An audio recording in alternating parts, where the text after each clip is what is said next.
Yeah, welcome everyone. Thank you for joining the side event of the MedSea Alliance together with the Low Impact Fishers of Europe. We're very excited to have you all here. We're very excited to be here. Thank you, GFCM, for letting us organize this side event. It's the first time the MedSea Alliance is actually presenting at the GFCM, so that's very exciting. We are an NGO coalition, a campaign movement focused on improving the productivity and the health of the Mediterranean Sea. We are 16 member organizations, environmental organizations throughout the Mediterranean, working at the local level, at the regional level, and at the national level. And we have different skills. So we have people that have a legal background, we have people that have expertise in technology, we have people that have expertise in policy advocacy, and we all got together in 2020 because we thought it's time to work together on fisheries in the Mediterranean Sea. And the first focus of our group is on ending illegal bottom trawling in areas that are close to bottom trawling. So we have here several speakers that are going to tell you something more about that today. I'm going to introduce them to you. We have Luca Marsaglia from Fisheries Analyst at Global Fishing Watch, and he will present the Atlas, which is a virtual map that Global Fishing Watch has developed for the MedSea Alliance to show presumed and confirmed infractions in the Mediterranean Sea. And we have here Anastasia Miliou, the scientific director of Archipelagos Marine Institute in Greece. We have Vera, the deputy vice president of Oceana Europe. And we have Marta, Cavallé, the executive secretary of Low Impact Fishers of Europe. And we also have with us Alexandra Cousteau. Welcome. Thank you very much for joining our event. And we're very happy that you offered to do a toast when we start the drinks. So we want to, during this event, tell you a little bit more why we are concerned about illegal bottom trawling in areas that are close to bottom trawling, what we found in our investigations, and what we think needs to be done. After the presentations, we'll have room for discussion. We'll have a panel discussion, but we also welcome prolonged discussion during the drinks. And so I would like to start by asking Luca if you could please come up and present the Atlas.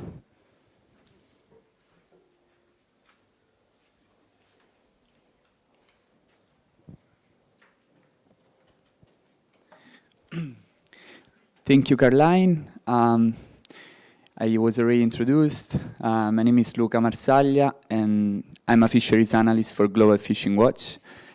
We supported the creation of the Atlas, which I'm about to present, that you can access from the MedSea Alliance website. And you will land on this page where you will find this story-like instruction, which I'm not going to go through now. I will just go straight into the tool, where also the main results are compiled. But now I will go into the platform. I want to mention that this was a collective effort. I mean, Global Fishing Watch supported with the IES data.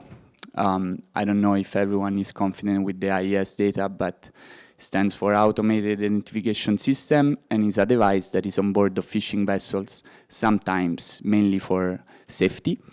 And we use this data, we elaborate this data to quantify apparent fishing activity. So that is one layer of the analysis, which is highlighted there as the presumed infractions, and that's the analysis that we did as Global Fishing Watch. And then MedReact, which is an NGO in Italy, compiled the confirmed infractions that, again, can be accessed in the Atlas. You can just reach. So the presumed infractions are from the IES, and the confirmed infractions were compiled from media outlets and report from authorities. Domitilla Segni and Vittoria Agnetti, that are here tonight, can tell you more about that also later. So for the presumed infractions, which is where I will go into this, was an exercise to map all the areas that are closed to bottom trawling, and these include the GFCM fishery restricted areas, marine protected area, Natura 2000 sites, and national closure, which you can see with different colors being highlighted in the map. What we did is to filter the IES data, which our algorithm classified as a parent fishing effort. I call it a parent fishing because the classification of fishing comes from a neural net, from an algorithm, and so we are always very careful about calling this fishing activity, and this is the reason why we also call presumed infractions and not infraction. I will just give you an example of one area. Again, you see all the areas that we have analyzed, and then you also see these vessel icons. And I'll take one example. These vessel icons mean that we have identified apparent trawling activity within these areas.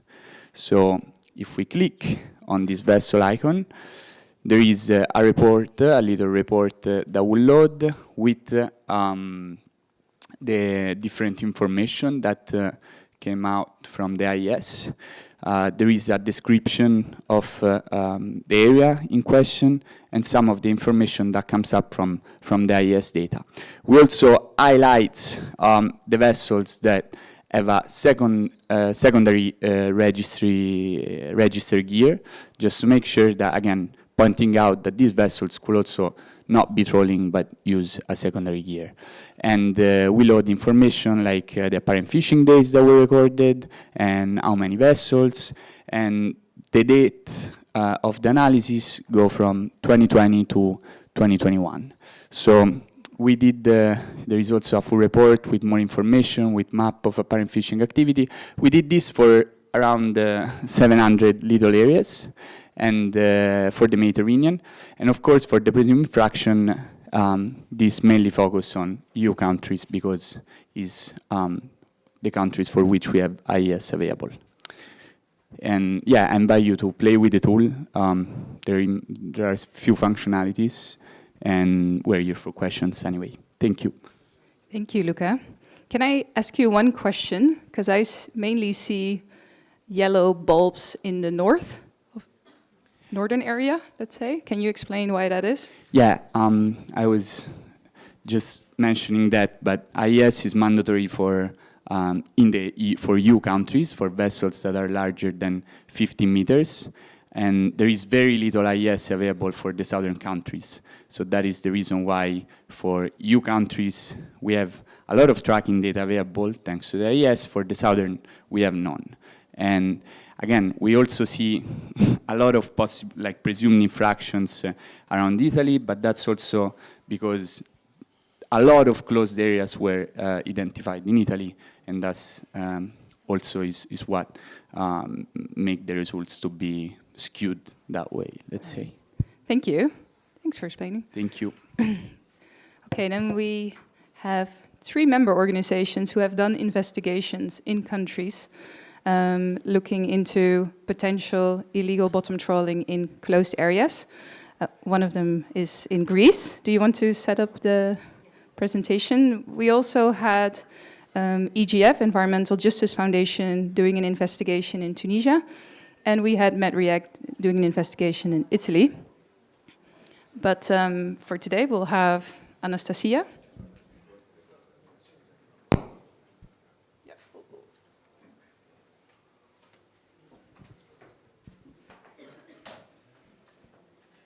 She has also a nice video, so to show you something. Thank you. We have our light instructor helping us. Thank you very much.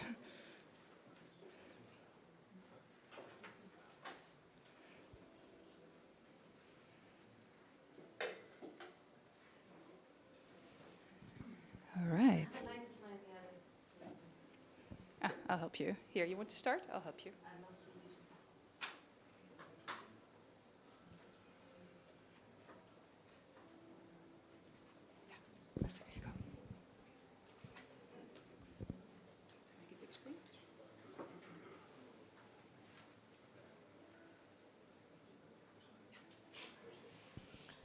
Thank you, Karlijn. Thanks, everyone, for being here today. It is a pleasure to be here in Malta, island of dreams for us in the Aegean, and of lots of stories, and lots of fisheries, and lots of species that we share. And we share the habitats, we share the zones, we share the bad habits of our fishing and the good habits of our fishing.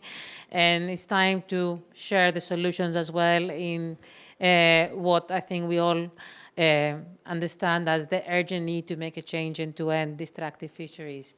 So as Karlijn and Luca mentioned before me, and part of the Med-Sea Alliance, our mission, our first mission, is to end illegal trawling in protected areas and protected habitats in the Mediterranean, in areas where it is occurring and it's escaping control, and it's time to face it and then address it efficiently. And here today we are calling for decisive action. We need fast measures. We are talking about the problems for decades, and we need fast measures, efficient measures to strengthen transparency, to strengthen compliance, and to enforce measures that already exist and are not being applied. Myself, as Karlijn mentioned, I come from the Archipelagos Institute of Marine Conservation, a Greek field organization that is at sea 12 months a year for the last 24 years, working with the local communities, working with the scientific community in our mission to defend Mediterranean wildlife. While talking about overfishing, I wanted to share a hopeful image of a week ago when we encountered by chance a big school of juvenile bluefin tuna. The sea was boiling, full of young small fish that were eaten by the tuna, obviously.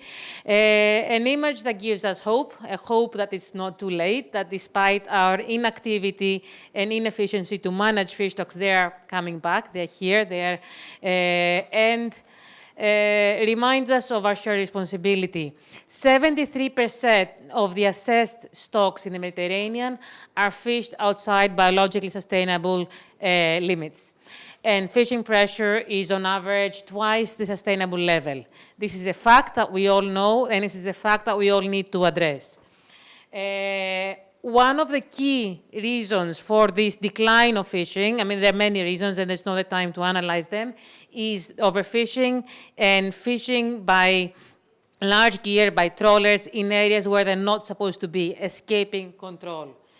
I'll share with you a quick video showing habitats in the 100 meters depth in the Aegean Sea, black coral forests that we find in flat areas that are very easy for trawlers to access when they escape control, or areas where they're actually legal to fish because the coralligenous habitats have not been mapped.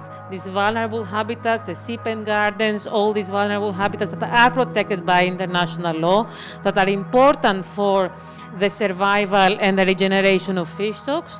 And these are damaged and threatened either by legal or by illegal, but overall destructive trawling activities. So we all know that these habitats can exceed 7,000 years of age. They are found around in the Eastern Mediterranean, around 100, 200, 300 meters depth. And one of our agonies is to map them before it's too late, because the habitats you saw earlier might not exist. It was only mapped a few months ago.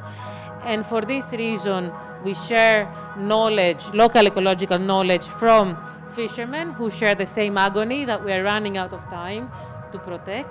And our aim in the framework of the Med-Sea Alliance, in the framework of our work, is to create no trawling zones, designate no trawling zone over the protected, supposedly protected coralligenous habitats. Now, what is important to realize, and the reason we're doing this investigation that we mentioned, is to understand the true extent of illegal and destructive trawling. What is the true extent? How much does it happen? By who does it happen? Is it all the fishing fleet? Is it certain fishing boats? And how do they escape control? And why do they escape control? And what can we do to halt this? So this is our aim. And of course, what are the long-term impacts and the short-term impacts that this causes? We know that when boats escape control and they can fish, like this used to be a seagrass meadow, 28 meters depth, an illegal activity that was totally destroyed by... Sorry, I need to be speaking close to the microphone. Apologies for that. So I'm saying that this used to be a Posidonia seagrass meadow, a protected habitat that was totally destroyed by illegal fishing activity of a trawler that escaped control, and I think the trawler marks are visible to everyone. This happens also to coralligenous habitats and to black coral forest, especially the black coral, the highly protected and vulnerable black coral forests, which are very important for fisheries productivity, are around 100 meters depth, as you can see on the top corner of the image. And this means they are on flat seafloor, on sandy seafloor, and are very vulnerable, and of course very important for the regeneration of many species that find a spawning ground here.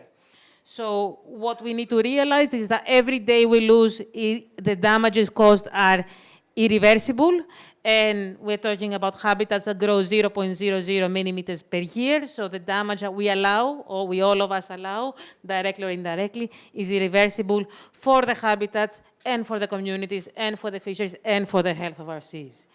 So the investigation that we started in order to try and understand the extent of the problem is very difficult. It's like hunting ghosts. They are there, we know them, the fishermen call us, they will report them, but the Coast Guard is not there because they are involved in the refugee crisis, or they have other priorities, or for whatever other reason. They're not there, we cannot confirm it. Of course, we cannot be out at 3 in the morning chasing a trawler. That's not our role or our position. So what we need to do is to combine any available knowledge and data to prove the extent of the problem. So, of course, real-life issues, they are there. We can record them, we can report them. They might be Greek, they might be Turkish, but the impact is the same. And, of course, as Luca briefly mentioned, through the amazing capacities and potential that the Global Fishing Watch platforms provide us today, we can have the image of the tracks of trawlers of certain boats in certain areas. This is our selected area, the coral hotspot, where you saw before the beautiful images of the coralligenous.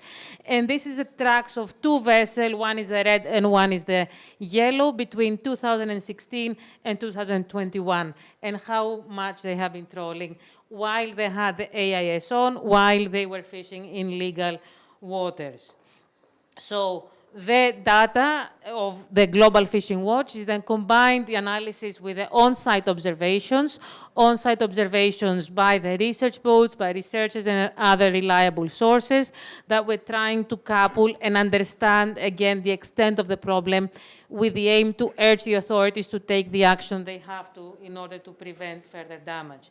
Of course, an invaluable source is the local ecological knowledge of the coastal artisanal fishermen who share the same agony that we are running out of time. We're finding less and less fish every year, and if we don't stop destroying the productive habitats, they will not be able to survive. So they share with us the coordinates, the locations of the different protected habitats, of coralligenous habitats under threat, that are then come on the same database.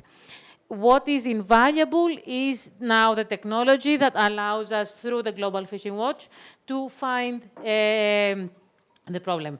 In the Italian investigation of the Mediterranean Sea Alliance, we did find a lot of entering of trawlers into protected areas. In Greece, sadly, we do not have protected areas for fisheries, or those that we have were established many years ago. And the area of the 1.5 mile where trawlers are not allowed to find is very difficult to monitor with the AIS caps.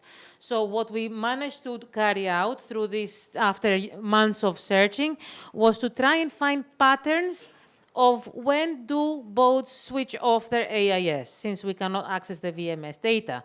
So we find that we started analyzing boats that switch off the AIS for more than 3 hours, which can end up to be 3 days, 4 days, 5 days. And sadly, no fines are enforced to boats for switching off the AIS, which could have been a short-term solution to the problem.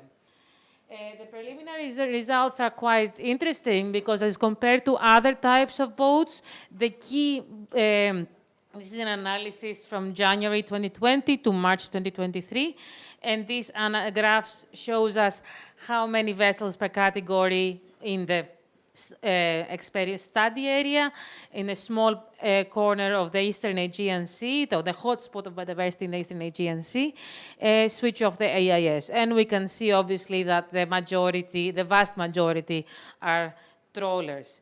The most interesting thing is that we have certain trawlers who play the majority of the problem, and this is like in this area, and this is an analysis of 20 boats in the area, again, 2020 to 2023.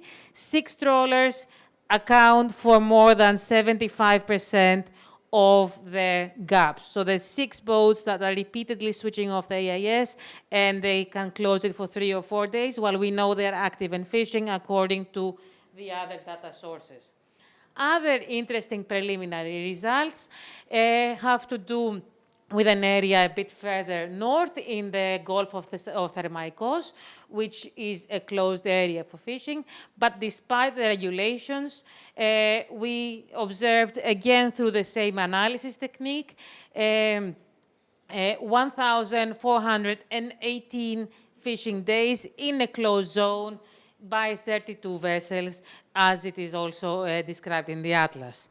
So wrapping up, because the time is short and I could speak on this forever, is that we have to realize that we have a problem. We have to realize that the problem is there, and it's easier to tackle overfishing by tackling those who contribute the maximum to the overfishing.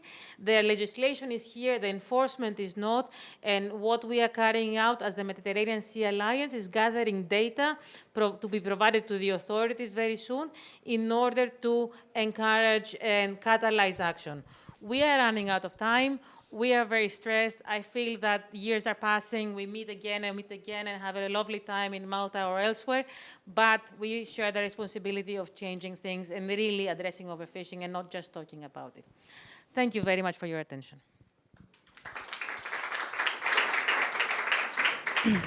Thank you. Thank you, Anastasia. Yeah, so we've listened to the presentation of Lucas on the Atlas and the Greek investigation. But as I've mentioned, we've also done 2 investigations in Italy and Tunisia, and we continue to look into this issue because we think it's very important and we're very concerned.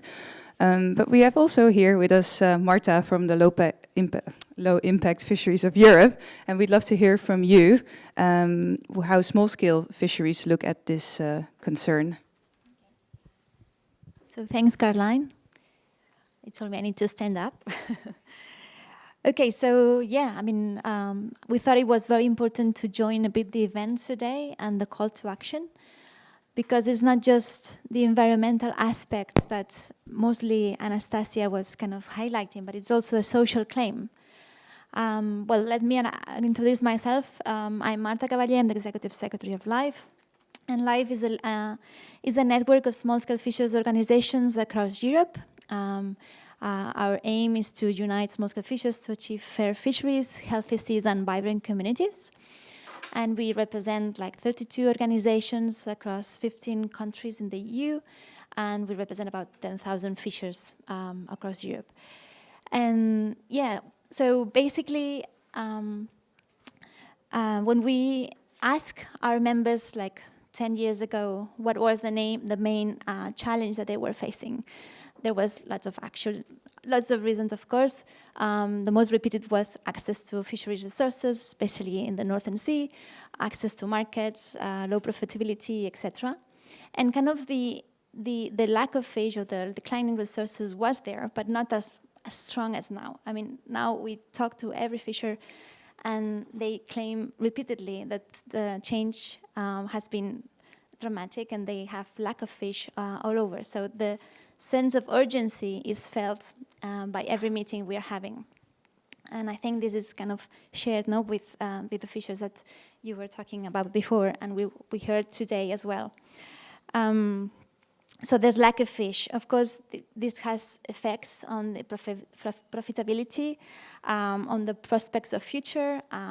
Many fishers are just waiting for retirement to come and live in the sector, or even kind of complementing with other activities, et cetera, et cetera.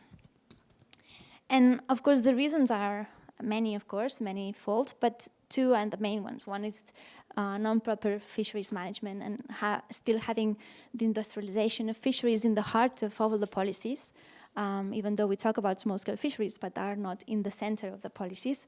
But at the same time, the lack of, and this is from the fishers, lack of proper control and lack of enforcement of the law, basically at member state level.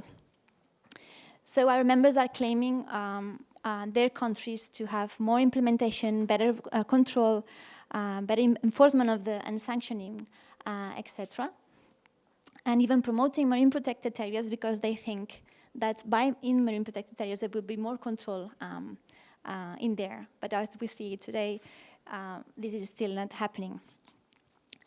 So because of this reaction, a lack of reaction from member states, even in recently, Life, for example, and Karlijn also brought, in this case, the Netherlands to court, because there's kind of not enforcing the law, and there's a big important gaps, and fraud being constantly taken.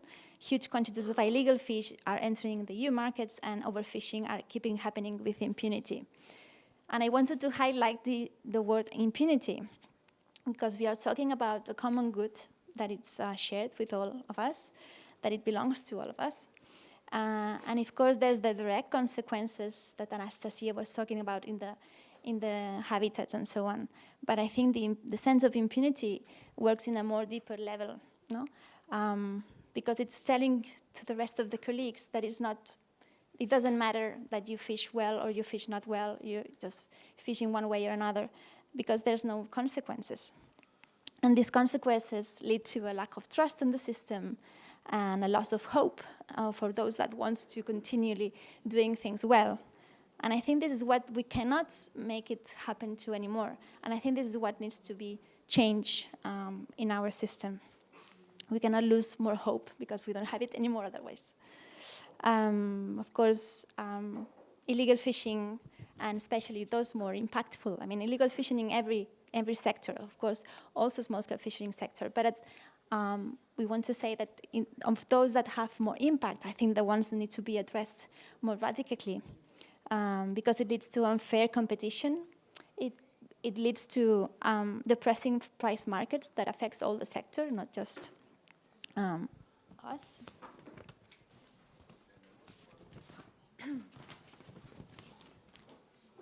And of course, there's also social unrest and conflict happening in the harbors. If we talk also about non-EU countries, there's an increase of migration happening, because there's no decent livelihoods. So I think illegal fishing has to end. And because it's just a sense of despair and unfairness of the whole situation, I think there's needed to take action, and action now.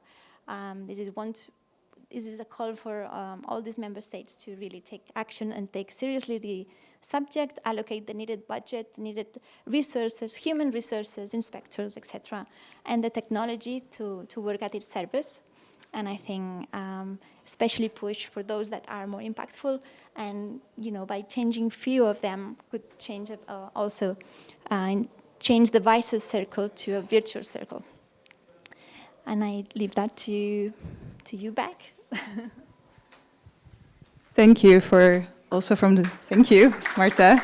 So also from the small-scale fishers, I hear a call for a strong culture of compliance. And then I also want to say that there are solutions. So it sounds very, there are huge concerns. And Vera will tell us some more about. Thank you, Karlijn, and hello, everyone. Indeed, I think, as we just heard from the previous speakers, there's a host of challenges, a host of issues. I think the good news is that the GFCM is perfectly placed to address these issues, not only because it's in the remit of the GFCM to define fisheries management measures and control measures, etc., for the Mediterranean, but also because, as we heard this morning also from Susan Steele, the GFCM has done this. It can do it, right? It has, for example, created this joint inspection schemes, which was one of the first RFMOs to do that. It has banned transshipments at sea. So the GFCM is perfectly capable of adopting bold action to tackle fisheries challenges when collectively it wants to. So as Karlijn explained, as part of the Med-Sea Alliance, we developed this call to action to highlight a few more things, more bold actions that the GFCM could, and in our opinion should, engage in to address some of the issues that we just heard about. For example, we talked a lot about commitments, pledges, declarations, but the time for implementation really cannot wait anymore. We have certain requirements, for example, the vessel tracking requirement for all vessels larger than 15 meters. This is a requirement already from 2012, and yet it's still not applied in all GFCM countries. So this kind of implementation action is really absolutely urgent, and there's no possibility to dither anymore. In addition, the MedFish4Ever declaration included a commitment to create a regional VMS and control system. The pilot projects are ongoing. They will conclude by the end of this year, but this is also one of these priority actions that we really hope and expect the GFCM to engage in at next year's annual Commission meeting. Related to this, I thought I would also just highlight that the European Union has just adopted a new requirement for vessel tracking for all European vessels, regardless of their size, by 2030. And incidentally, our host country, Malta, they have started rolling this out already in 2019. So it is possible to cover an entire fleet of vessels, even including lots of small-scale vessels, with vessel tracking. And this is perhaps an idea or an inspiration for the GFCM to consider in future. Furthermore, I think we've also already heard it this morning, there's really an issue of compliance. And right now, the GFCM does not have a compliance mechanism to address repeated or continued instances of lack of compliance. So right now, what we observe is that the Compliance Committee assesses whether GFCM parties have transposed GFCM measures, but not really whether these are being enforced. So this is really a priority topic, because unless those measures, those commitments are translated into actual enforcement action, then we will continue to see instances of illegal activity and the consequences on ecosystems and on social systems. And more broadly, of course, I think if you've heard presentations from NGOs, you might be a bit tired of hearing it, but transparency is absolutely essential if we want sustainable fisheries management. And this transparency applies at very broad levels. We should know who are the beneficial owners, for example, of fishing vessels. We should have further transparency on detected infringements and also on the enforcement actions that have followed those detected infringements, so that we know what is actually happening to our shared resources, how they are being managed, how those that follow the rules are rewarded, and how those that do not follow the rules are punished for it, or at least disincentivized from doing so again. And then just a very final point, this was also highlighted by Luca and by Karlijn, but indeed it would be timely for the GFCM to initiate discussions on rolling out or requiring AIS for all vessels above 15 meters. This is already a requirement, as we saw, for European Union vessels, but rolling out this requirement to the rest of the fleets in the Mediterranean would really enable neighboring countries to have a more complete picture of fishing activity. It would also, again, increase transparency in the sector, because these are data that then also other stakeholders, not only authorities, would be able to access. And generally speaking, it would just increase trust in the sector, because we would be able to know more completely what is happening at sea. So this was a lot of talking, but of course you can see all these calls to action and all these recommendations reflected in the fact sheet that is on your desks. And I'm sure that we can discuss it also over drinks later tonight. Thanks, Karlijn. Thank you. Thanks, Vera. Yeah, so I would like to welcome the audience to ask questions. Anyone has? Yes. Please, if you could mention your name and organization. Je vais parler en français. Donc, Maloulé Idrissi Mohamed, je travaille à l'Institut national de recherche halieutique au Maroc. Je suis le responsable des programmes scientifiques de la Méditerranée. Très bien, ce que vous faites est bien, mais on le connaît tous. Tout le monde le connaît. C'est pas nouveau du tout. Tout le monde sait qu'il y a beaucoup de chalutiers et autres, pas que les chalutiers, parce qu'il n'y a pas que les chalutiers qui travaillent dans des zones interdites ou autres, ou qui utilisent des engins interdits. Moi, je pense que l'approche... je ne suis pas tout à fait d'accord avec l'approche d'aller vers le contrôle. On est en train de travailler avec des humains. Et donc, les humains ont besoin le contrôle. Oui, il y a le Compliance Committee, il y a les ministères, les directions de contrôle. Ils n'ont pas réussi. Ça n'a pas marché pendant 60 ans. Maintenant, votre rôle devrait aller plus loin que demander de contrôler. Ça ne fonctionne pas parce qu'il y a l'AIS, après le VMS, après Tracking Vessels, ils arrivent à les détourner tous. Après, même si on les rattrape, ils utilisent des engins qui ne sont pas légaux, etc. Et ça va continuer jusqu'à je ne sais pas. Donc il faut chercher d'autres approches, notamment de parler avec les pêcheurs. Et ça, vous le faites, je pense que vous pouvez le faire mieux que les administrations de contrôle, que vous avez un rôle à jouer qui est plus important de sensibiliser, et pas uniquement sensibiliser avec les moyens, les moyens normaux. Il faut sensibiliser avec à bord des bateaux, sortir avec eux. Il faut qu'il y ait... Moi, j'ai coordonné un projet Made by Catch. On a fait 4000 observations à bord. Et durant les 4000 observations, on a parlé avec les pêcheurs. On a compris qu'il faut parler avec les pêcheurs, même pour les aspects qui sont de contrôle, en particulier les chalutiers. Donc voilà, c'est juste une réflexion. J'ai pas de questions. Merci.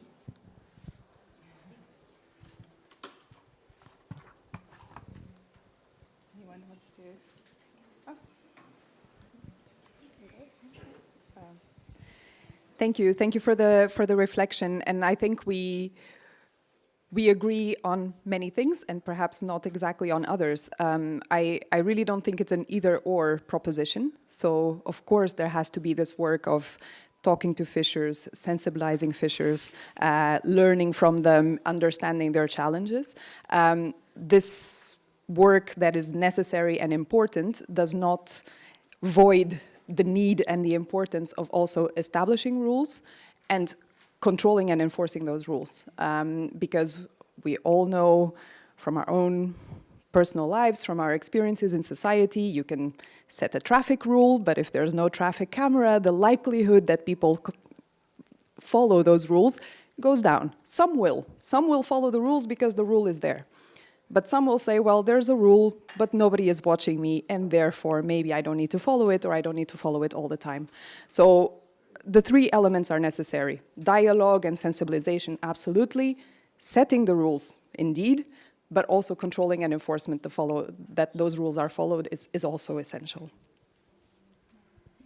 Yeah, I would like to compliment, because I agree totally with you. I mean, it needs to be, for a change, you need to work with the sector, and I am part of the sector, so that's what always we claim. But I think, is like you said, I don't think it's one or the other. I think even in co-management, we are engaging in co-management, and I think it's the tool and the governance scheme that we need to follow. But even co-management, you have to have some control, and this is what people that are working in co-management nowadays say, yes, but we cannot forget that there's a rule that even if I overstep the rule, there's going to be a consequence somehow, because otherwise the hope is getting back to down again. And I think it's important for the fishers, at least the ones that are willing to continue fishing well, that this is somehow a consequence is happening somehow. Thank you for the question. Anyone else would like to ask a question? Yeah, thank you.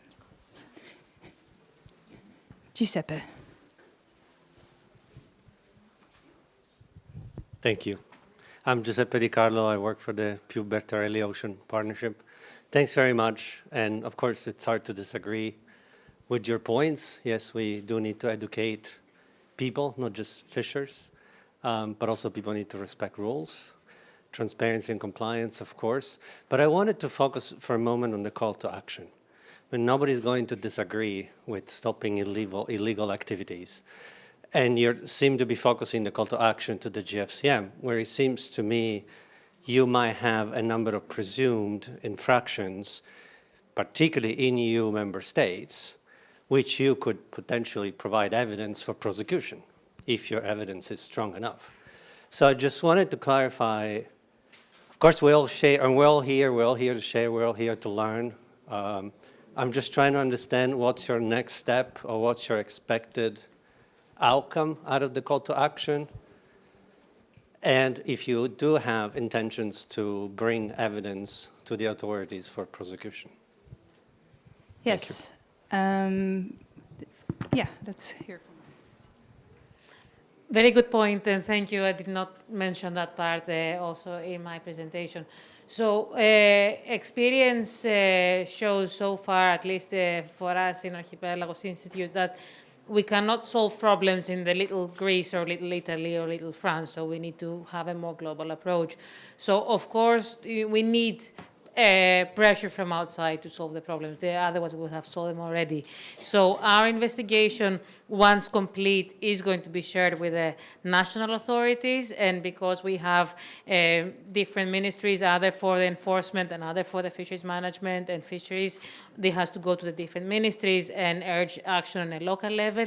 It has to go to the EU authorities. We are a member of the EU. We are supposed to be enforcing EU legislation, so it has to different target groups, and GFCM is one other recipient. So we are literally knocking on every door that can actually, wake up the mechanism and cause action. I do not believe personally that the solution will come from one or the other, but changing the culture and changing the urgency and changing the stress level of all of us in terms of that we have to actually do something and critically see how much result we bring and how much not.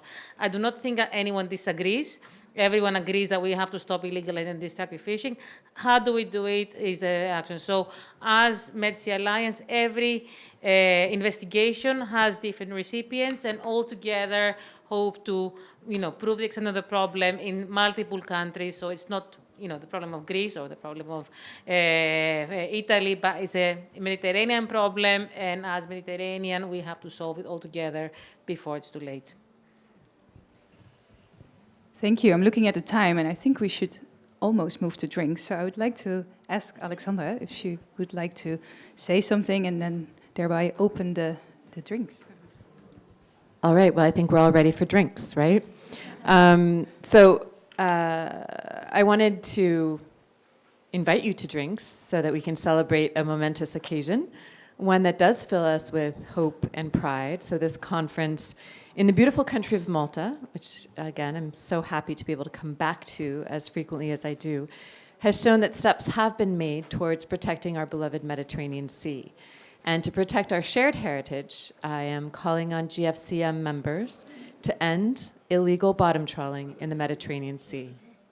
This beautiful sea, with its azure waters and vibrant marine life, has been a source of inspiration for generations over thousands of years.